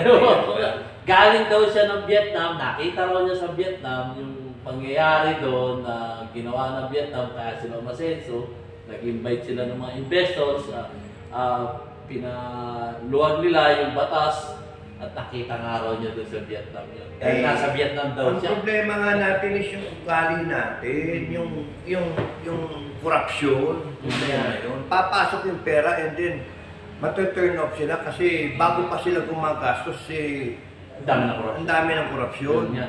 Sa mga permit pa lang, korupsyon Yun nga, na. isa pa. Kuryente ang mahal, tubig ang mahal, mga infrastructure wala, Ang dami. internet ang bagal. Ano ba? Yung economic provisions na yan, kalukuhan yun. Imagine mo, Sir Dado, yung isang kapitbahay namin doon. Nagtayo ng isang tindahan. Ang kanyang mga produkto doon, konting dilata, konting mga candies para sa mga bata, mga tinapay na konti-konti. Tapos, ang nangyayari, nagre-reklamo. Bakit kami nagre-reklamo ng maliit na tindahan? Kailangan, pinuntahan siya ng barangay. Kumuha ka ng barangay permit. Tapos, nakakuha siya. Eto na naman yung munisipyo. Kumuha ka ng business permit galing sa munisipyo. Tapos, merong pupunta sa kanya, nagtatax map, kailangan kumuha ka ng DTI. Ang dami, maliit na tindahan. Imagine mo. Hindi tulungan yung maliliit na negosyo dito sa ating bansa, kundi business permit sa barangay, business permit sa munisipyo, tapos kukuha ka ng DTI, marami. Tapos palpak pa yung natin, mining laws natin, ewan ko kung na-correct na. Ang laki-laki ng kukuhanin dun sa kung saan yung area ng mining. Tapos yun napupunta sa kanila, kukunti, bago sila malalandslide. Yung ba yung sa ng Mindanao? Oh, mining area yun. Mindanao. Kaya nga, we are in one deep shit talaga na kung titignan ninyo. And the only way na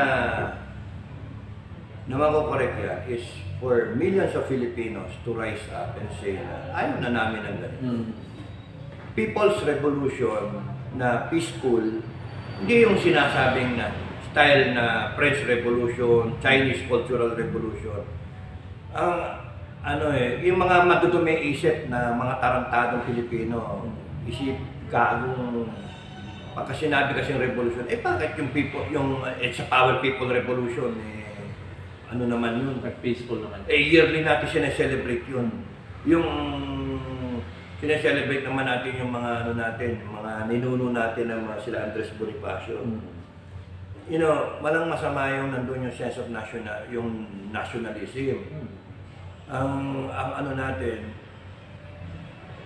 we have to do something na titigil yan lahat. Kaso hindi. So hanggang sa akin, mini-maintain ko, hanggang hindi tayo tumayo as a country, as a Filipino people, to stop corruption, to stop what we are, stop the bad governance, the abuse of power, the arrogance ng mga politicians. You know, isa pa, kung saan yun, basta dapat meron tayong political academy, no? Kunyari, gusto mo magpolitiko, pasok ka doon sa academy, aralin ka ng COMELEC o whatever, no? Na state. Gusto mong signify mo, pagkagaling mo ng high school, gusto mo maging politiko one day, mag-mayor ka, hanggang mag-senator ka, mag-presidente ka ng Pilipinas o whatever, pasok ka doon sa sa academy. O kaya professional ka na, gusto mong maging mayor, pasok ka pa rin doon sa academy. I-certify ka nila.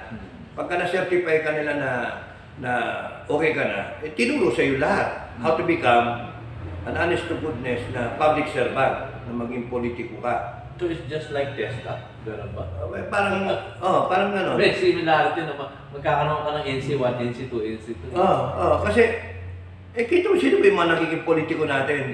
Mga bobo mga walang alam nga Sayaw-sayaw lang, tapos pangako, ayun na, binuboto ng tao. Dadaanin sa ganda. Uy, sino yun? Sino yung maganda? Sexy. Sino yun? Sino yung congresswoman na maganda? Ay, Yung piling Mindanao yun eh. Piling na. Tsaka, alam mo, player yun, basketballista yun, marunong mag-shoot yun. Ano yun? PBA. Marunong mag-shoot yun. Yun ang nababalita. May charisma, no? May charisma. Kasi parang sa palakasan. Pero alam niyo, no, in fairness to, gusto ko lang sabihin, in fairness to that person, mali rin naman yung tinitira na pine-personal eh. Na ano yung ano yung sinasabi na ano daw siya, naging yung pangit yung ano eh. Yung description, naging girl lalo ng ibang congressman. Kasi look, tama yan, hindi na tama yan. Ano yun? Paul yun? Paul, ano Below the eh. belt yan. May pamilya yung tao. Below the belt no? yan. In defense to that person, ano? Below the belt. Pangit yung gano'n. Pangit yung gano'n. Kasi you attack the problem, not the person. You attack these issues, not the person. Okay? That goes for everyone. On both camps. On both camps. Filipino people, there's some decency pa nga dapat tayong natitira. Hindi yung ganyan na pipirahin mo ng puta. Sabihin mong putatsing, the worst. Below the belt. May mga anak din tayo, may mga pinsan din tayo babae na isipin din natin. Attack the issues. Oo. Attack the issues. Uy, crush mo lang eh. Oh my God. Joke lang. Baka pinapanood ka nun. So, ano to? Political academy. So that you will learn. So that, kunyari, ganun din dapat sa armed forces eh. Kasi yung armed forces, yung J1, kung nakikinig yung armed forces, sinasabi ko yun noon na dapat tatanungin mo rin sa tao, sa opisyal o kaya sa sundalo, what they want to become outside. That's how you prepare your people. This can be sa government or sa private sector. Ako yung human resource, ako yung personnel in charge of my people. An extra mile will help your people. Kung isipin mo, Oliver, saan ka ba? Anong gusto mo pagkatapos mo? Pagka-graduate mo sa kumpanya na ito, anong balak? Magpa-farmer ka, magpo-politika ka, etc. Alam ng mga bossing mo. Ganon sa armed forces sana. Alam din na after a career na nag-i-span ng combat, etc., di ba? Command and staff, etc., etc. At the end of it, after reaching the age of 40, nag-optional ka, o 50, 60, 56, retirement age, paglabas mo, farmer ka, o kaya tatakbo ka mayor. So that I can now prepare you outside. Dapat ganon yung mga human resource. Ganon yung mga utak ng mga managers para hindi kawawa yung mga tao ninyo pagka nasa labas na kayo. So that meron silang fighting chance and they will benefit society or the community kung nasaan man sila mapunta. So kunyari, bala ko mag-OFW, o di, saan? Security sector o whatever, di ba? Kung engineer ka o kung whatever yung maging profession mo, it's really preparing yung career path ng tao. Helping out your people is very important para hindi magmukhang tamokyo ng tao. Tatakbo na ng mayor pala, walang alam kung paano.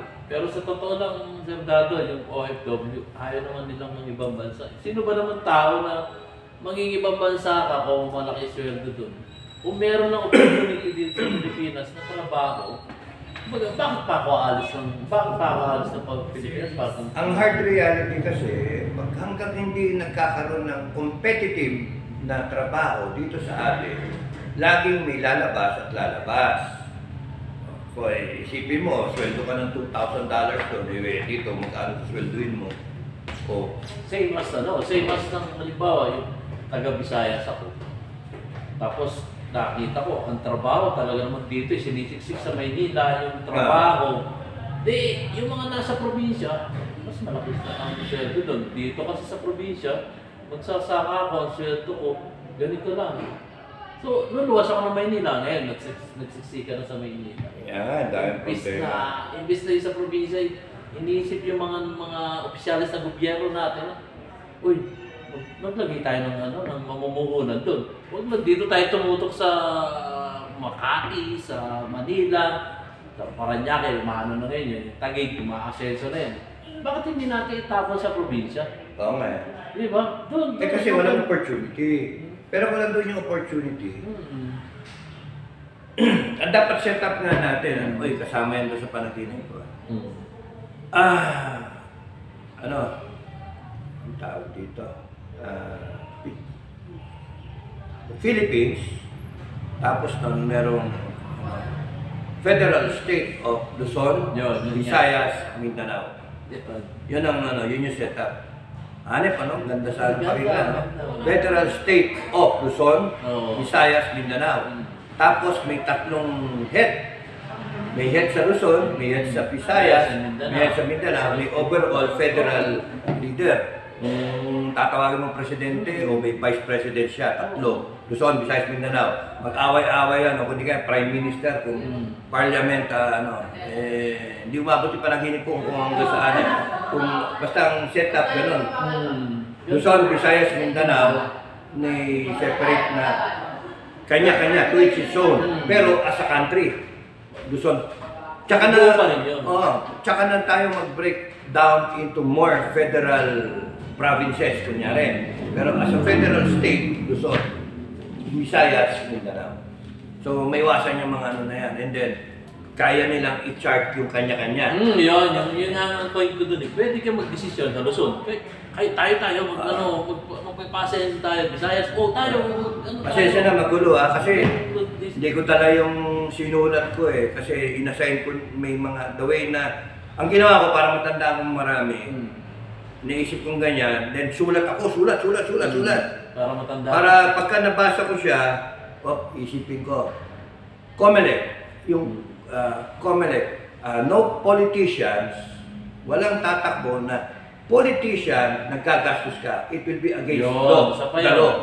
Walang tatakbo. Takbo kang presidente, sabihin mo. Sabihin mo. And then, iipunin lahat ng COMELEC yun at siya ang gagastos sa posisyon mo. Siya mag-announce. Senator, congressman, mayor, bahala ang COMELEC. Sakit na ulo ng COMELEC yun. Pero pag hindi nyo sinod, ganun kayo. Hindi, ang punto, pag ikaw tumakbo ka ng senator, gumastos ka ng 400 million, putra is 100 million. Babawiin eh. Saan ko kukunin? Babawiin eh. Babawiin talaga. Kaya nga yung resolution 10 eh. Babawiin talaga. Pero kung kunyari, tumakbo ka ng senator, kahit sino, pero wala punan. wala kang gagastos. Bawal maggastos ka. Bawal. Gobyerno nagagastos. Gobyerno gagastos. Equal footing. Oo, tama. So, pareho kayong may debate, basta bahala yung COMELEC mag-schedule na. Tapos kami rin magbibigay ng ads doon. Pati yung social media mo, i-regulate yung lahat na yun. Walang lamangan, pare. Yun yung state policy. Walang lalamang na isa kasi mayamang ka kumpara to sa isa na mas mahirap. Kasi ang state policy is walang dapat gagastos ng pera kung ikaw gusto mong mag-serve ka sa gobyerno kasi it is understood by the state, babawiin mo rin yun sa mga taong bayan. And related to sa number 8 na declaration na ibabalik ng state yung pera sa iyo na tax, di ba? So, kung baka hindi ka magnanakaw dapat kasi wala kang ginastos eh. No, nanalo ka by kung ano yung qualification mo at merit mo. COMELEC ang sakit ng ulo na nagkumpanya sa inyo at saka kinover yung debate ninyo lahat. Presidente, senator, governor, down the line, kung regional na nangyari, etc. So yun, natatanda ko. Congress, sinara, tsaka Senate, sinara. Tapos nun, nire-organize, tinrim down. Yung Congress, lumalabas, one per province. So, 87. Kung 87 yung provinces, one per province. Imbis na 300 plus ngayon. Wala na yung wala yung party list. Wala yan. Abolish yung Congress talaga doon sa panaginip ko. Nabolish yung Congress tsaka yung Senate. Talagang one stroke pa. Tapos, ayusin yung ayaw nyo ayusin yung ano namin, yung complaint namin resolution 10. O, sara namin kayo. Natapos. Wala na problema. O ngayon, sinong yung gagawa ng batas? Kung sino yung inupo ng Estado. Yun ang gagawa ng batas. By executive order or letter of instructions, parang panahon nila Marcos noon na ano. Pero merong ginawa yung people sa revolution na 12, ang tanda ko 12 na declaration. Parang order ba? Presidential decree, parang people's declaration, parang gano'n. Number 1 nga is yung nag-declare ng grabe panaginip yun, ano? Hanip eh. Ganda yung panaginip. Kaya i-share ko, buti nga, napagkukwentuhan kasi nga, I'm trying to recall nga everything and then put it in one blog as part of my, doon sa kabila ko na Pero mahaba yan, sandado. hatiin ko. Pwede mong hatiin yan, ano ba? Naka-isang oras na. Kasi mahaba yan, tingin ko mahaba yung magiging, yung... Pwede nga, siguro, pwede kong gawin, sabihin ko agad, 1 to 12. Mayroon kasi pagkapaiksin yung explanation, di maintindihan. Hindi, ang gagawin mo, 1 to 12 overview, and then yung explanation, 1, 2, 3, gano'n. 4, 5, 6. Maganda explanation din yung 8, may numero eh. Pero, hindi ko naman, bakit di ko problema yung mag-explain yung sinashare ko lang ngayon panaginip ko eh. Hindi yung let the mathematicians do it. Ang sa akin, nag-try ako mag-compute eh. Kasi kung isusoli ko sa iyo 1 million or 2 million, kung 10 million kayo at age 40, then that's about 20 trillion. Tama ba yun? Benefiting by... 20 trillion. Susoli ko. So ibig sabihin, but in 20 years from now, from the date of start nung policy na yun, na kailangan at 20 years, meron akong babayad sa'yo. More than that. Kasi may susunod pa. But if I get things going, may mining, may export, we're producing the number 1 producer ng whatever, di ba? 20 products, for example, wala. Banana. Number 1 tayo sa banana. Number 3 tayo ng banana. Coconut. Coconut, pwede yun.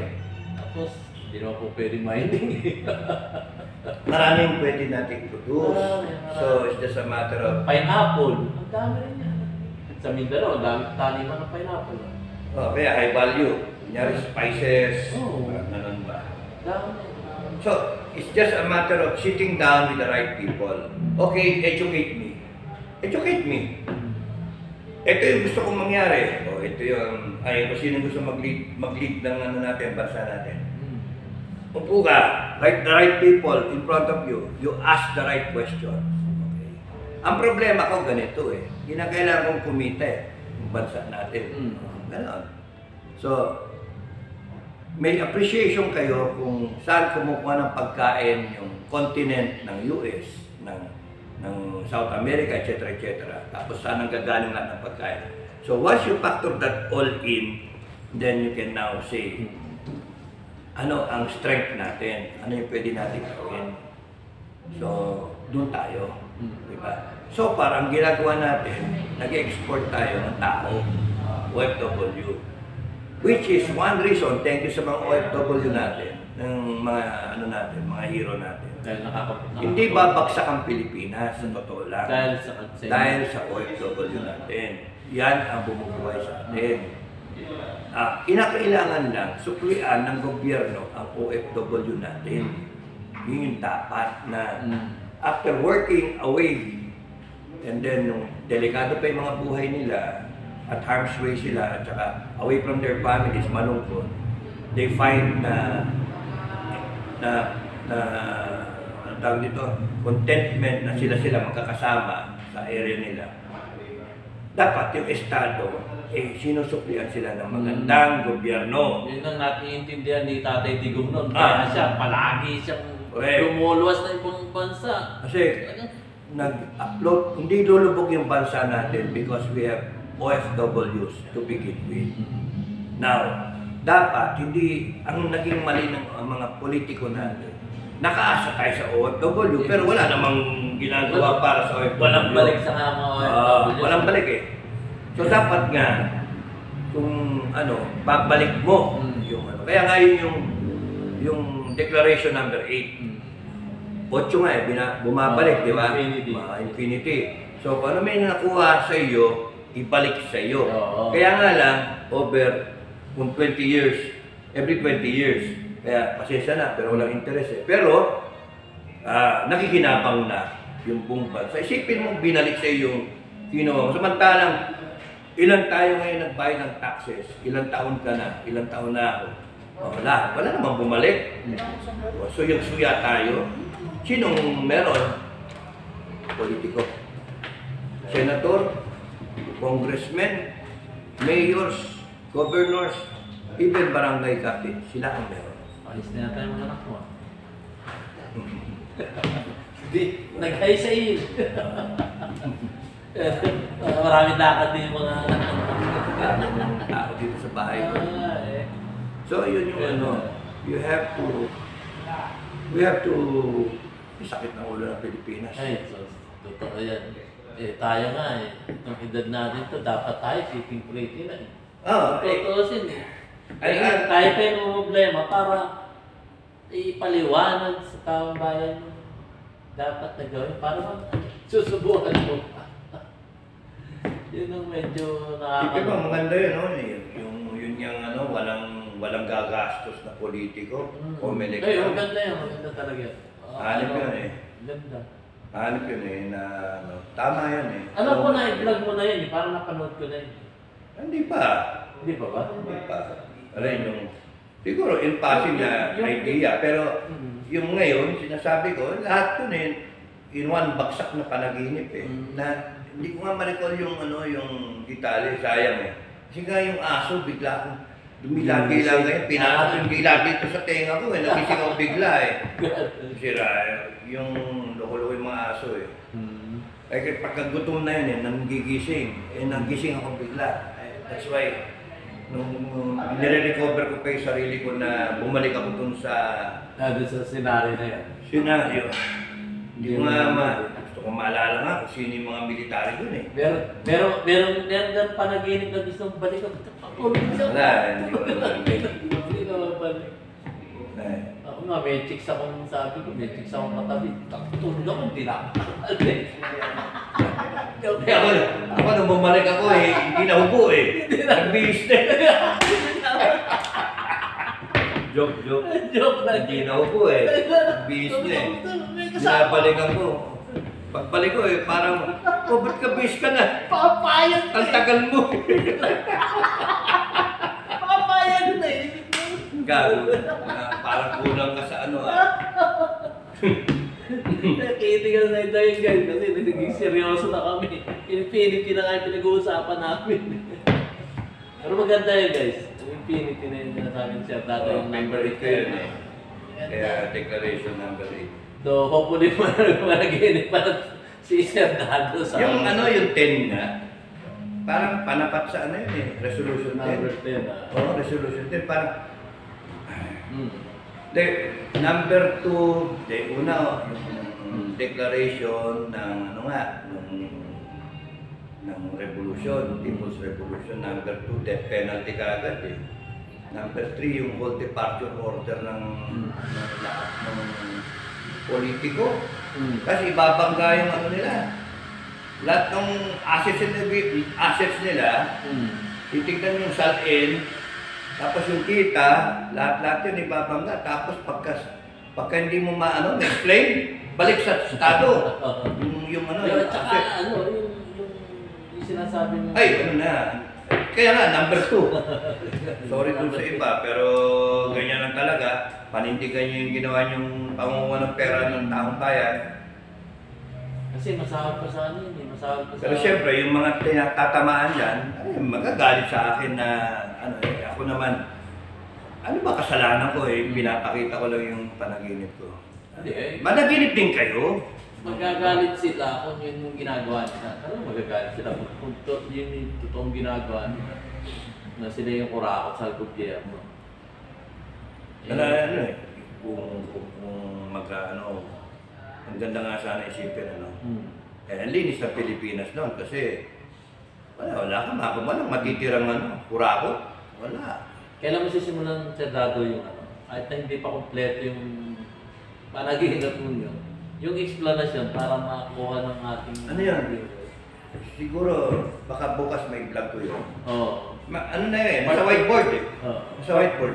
Part by part mo, para maintindihan mo. Kaya nga Kaya panunurin ko yun. pagka tinamad nga ako di yung sa iyo na ito na lang, itong sorry na lang eh. Hindi pa, kulang pa yung ating Kasi mas maganda yung naroon ka sa whiteboard para step by step Iniisip ko nga eh. Buti nga eh, yung malinaw yung 1, 2, 8, 10. Comelec, malinaw yun. Basta sinunod ko lang sa whiteboard yung mga yung anong tawag doon, yung mga topic, stent ba? Mahirap sana managinip ulit. Hindi, to be continued yung pagdating mo sa Infinity. Dapat na, yun ang ginagawa ng mga general. Yeah. Mga retired natin general. Mga PMayor. Tinuro naman sa atin yung thinking ahead. Why don't you think ahead na in the event na magkaloko-loko tayo, alam niyo yung gagawin. Siguro naman nag-uusap yung mga yan. Oo, meron yan. Nag-uusapan nila. Na kung ano yung scenario 1, 2, 3, gano'n. Pero, yun nga yung solusyon. Hindi yung panay forma, hindi yung panay highfalutin kasi. You go down to the details kung ano yung sistema nating mali. Alam naman natin kung ano yung mali. O paano? Kagaya nun, yung Comelec. Hahayaan nyo ba na yung Comelec natin nagiging instrument pa na ganyan pa. Ginagago tayo eh. Kukolektahin nila yung pirma. Wala, hindi magsasaksi. PI? Tingin ko lang, hindi. Excuse me. Hindi magsasaksi. Tingin ko lang kasi talagang maharang na siya. Sabihin na natin kung ano man ang iniisip ni Senator Ivy. Alam naman natin kung bakit. Naharang na talaga niya yung Wala ko yung misis ko, okay daw si Amy sa kanya. Ako sinasabi ko, sa'yo okay, sa akin hindi. Kasi look, why would you say na siya daw, di ba siya yung nag-convince na kay Digong na huwag ilabas yung listahan, narco-list. Siya daw, di ba? Tapos siya nag-convince na si VP Sara tumakbo in tandem with BBM. Tapos ngayon, look at the mess, di ba? Hindi naman siya. Kung magsalita naman siya, panay hapyaw-hapyaw, walang definite na, walang linaw. Ano ka ba? Kampi ka ba sa taong bayan o kampi ka sa kapatid mo? Ganun lang kasimple yun eh. Ganun lang kasimple. At isa pa yung Hindi pwede yung gumaganong-ganong ka, hindi mo malaman. Hindi makita ng tao kung nasaan ka eh. Yeah. Sa akin simple lang. Ang problema, ang tao will end up voting her. Kasi tao eh. Ang daling mabola eh. And then, you might see, kung matuloy yung 2025 election, you will see Senator Amy. Kung matuloy yung 2028, you might see BP Amy. Pero pwede rin yung BP Tulfo. Makakalimutan ng tao si Tulfo na... Hindi, ako naman, sa nakikita ko kasi si Senator Amy, naglalabasan, habang tumatagal, lumalabas yung maling ginagawa nila. Kaya nung, bakit ka nga naman pipiro ng electronic signature? Siya pala isa dun sa umayon, dun sa tinatawag na budget, yung mga insertion na siyempre, pinatunayan niya yung isang congressista. Pinirmahan mo rin ito eh. Anong pamilang? Mga kababayan, sa akin lang napakasimple. In the absence of data or information or actual na knowledge dun sa nangyayari, no?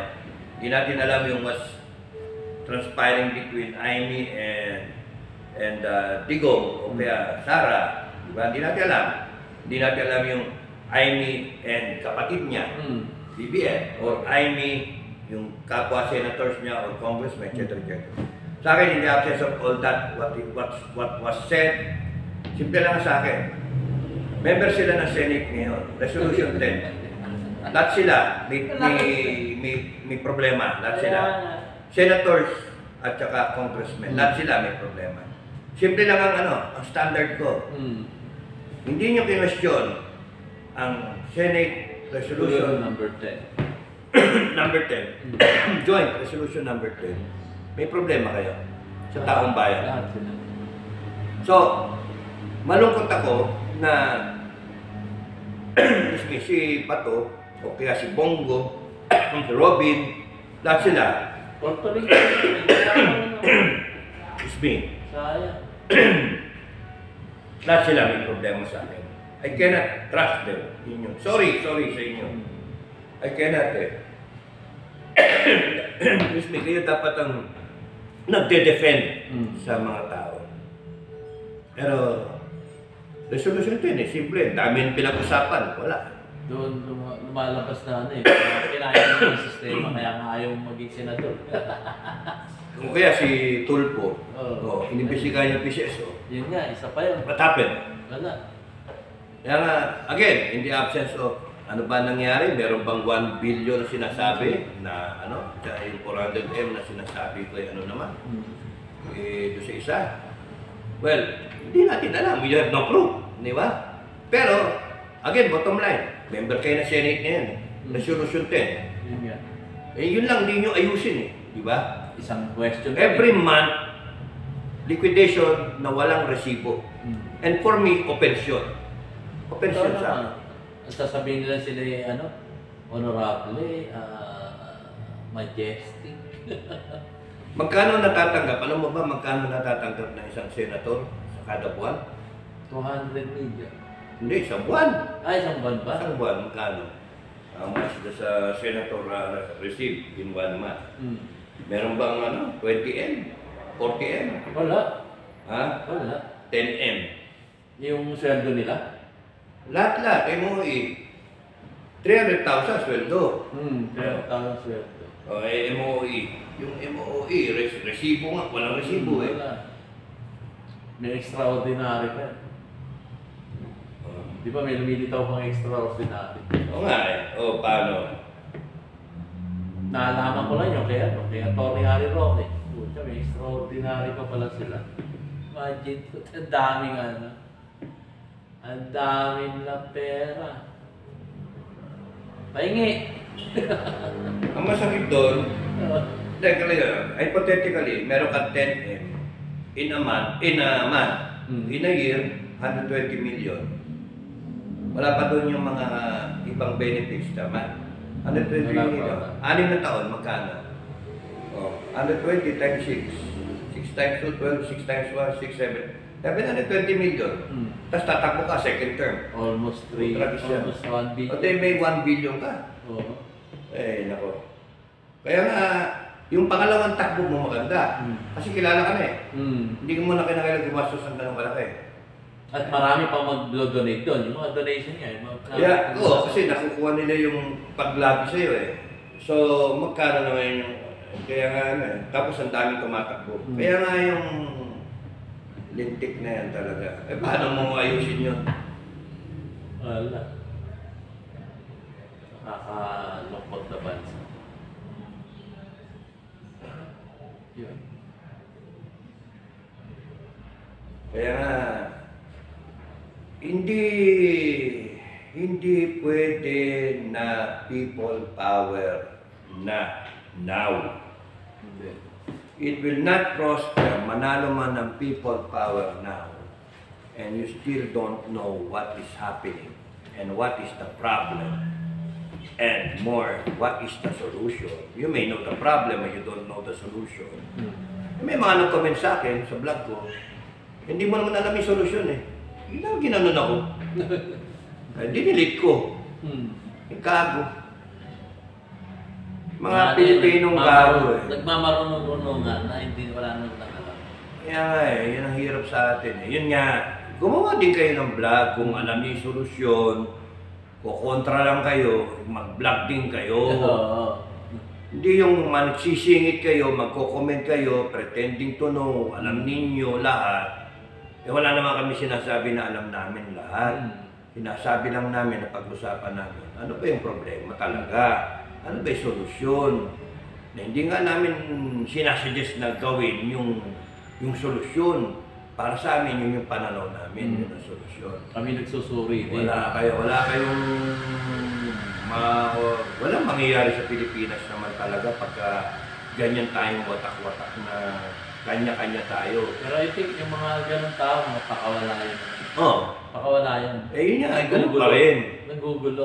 When you have Filipinos na ganun ang ugali, ganun ang utak, eh talagang walang... Ang sarap pagpapatayin lahat ng mga yan. Kasi, mga kung tayo nag-iisip at gano'n ang magiging pananaw natin, hindi gano'n ang mga pangkaraniwang mga Pilipino, wala ka namang alam eh. Yun, ang sa aking sariling analisa doon, pakawala yun. Meron nga dyan, may nag-comment pa sa akin dati. Oh, kapitan ka. Oh, ba't ngayon ka lang nagsasalita? Anong ginawa mo? Sabi mo, tanda ka na, gano'n. Tapos nun eh, anong ginawa mo? Ba't hanggang ngayon tahimik ka pa? Bakit ngayon ka lang nagsasalita? Eh, gago ka pala eh. Eh, siya kayo mo gusto magsalita. Bakit? Meron bang sinabi sa batas natin na as early as 20 years old, 30 years old, magsalita ka? Gago. Ulo mga ano eh, di ba? Kaya nga, mga bayaran kasi, and now, you know, yung mga bayaran ano, at lalo na kayo sa government, what makes people think the kind of people you are in government when you destroy the moral fiber of society, of people. Nag-aaway magkapamilya, nag-aaway mga magkakaibigan, nag-aaway yung magkakapwa-vlogger, no? Because nagpapayad kayo para siraan yung kapwa. Anong klase kayong mga tao? Mga wala kayong utang na loob, mga wala kayong ano. And then, you are sheer evil na mga tao. Kaya, good luck sa inyo, mamamatay kayo. Oh, talaga. Ako, alam ko sa langit ako pupunta. Sure ako na sa langit tayo pupunta. Pero itong mga walang yan to, ay good luck sa inyo. I'm so happy eh, na that gives me comfort knowing na kayong mga walang niya sa gobyerno, you will burn 1,000 years sa lake of fire, and that's not even hell. Not even an eternity of suffering. Eh, candidate kayo kasi 1,000 years of hell, ano na kayo, yung lake of fire, kasama niyo sa Satanas. Pero it is so comforting to think na itong mga walang